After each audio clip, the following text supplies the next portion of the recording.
नमस्कार सभी साथियों का HBN 24 न्यूज में स्वागत करता हूं। 17 अक्टूबर को हरियाणा के नए सीएम शपथ लेंगे, लेकिन अभी तक यह तय नहीं हुआ है कि सीएम नायब सिंह सैनी ही शपथ लेंगे। जी हां, प्रोग्राम में कुछ तैयारियां चल रही है। यह भी तय हो चुका है कि 17 अक्टूबर को ही, पहले 15 अक्टूबर को तारीख रखी गई थी, अब 17 अक्टूबर कर दी गई है। और 17 अक्टूबर को यहां प्रधानमंत्री मोदी जी पहुंचेंगे और दूसरे राज्यों के मुख्यमंत्री भी पहुंचेंगे, यानी बीजेपी शासित राज्यों के दूसरे चुनाव पर भी इफेक्ट डालने की कोशिश की जाएगी। हरियाणा के चुनाव से हरियाणा में तीसरी बार सरकार बनने जा रही है, लेकिन इससे पहले हरियाणा के सीएम सैनी के सामने एक बहुत बड़ी चुनौती आ चुकी है।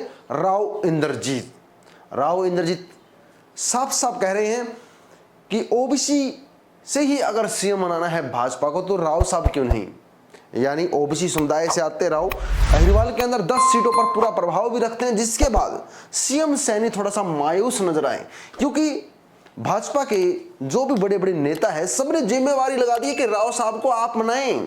राव साहब जिद मारे बैठे। जी हां, जहां अनिल विज ने भी सीएम बनने की दावेदारी ठोकी थी, लेकिन अनिल विज के पास विधायक नहीं है, संख्या बल नहीं है। अब राव साहब रूस गए तो अपने 10 विधायक जो अहिरवाल क्षेत्र से जीते हैं उनको लेकर तो बैठ जाएंगे, बीजेपी सरकार बन नहीं पाएगी। इसी कारण एक बड़ी जिम्मेवारी सौंपी गई है, जिससे पहले मीडिया के सामने भी राव साहब कह चुके हैं कि बेटी के लिए मुझे उम्मीद है।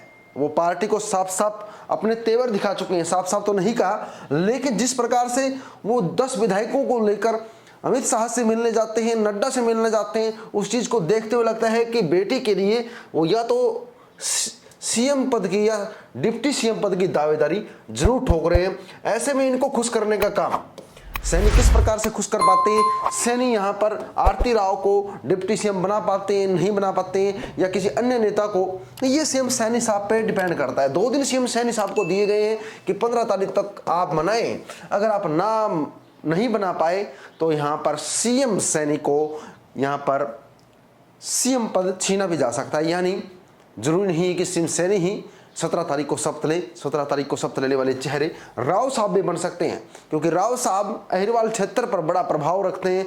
उसके साथ साथ पूरे हरियाणा के अंदर भी एक बहुत बड़ी राजनीति ये कर रहे हैं, यानी इनसे बड़ा स्ट्रॉन्ग लीडर कोई जाना नहीं जा सकता। ये देख सकते हैं यहाँ पर एक बड़ी चुनौती बन चुकी है। सबसे पहले सीएम सैनी के लिए बड़ी चुनौती बनी हुई है। आपका क्या सोचना है, कमेंट करें।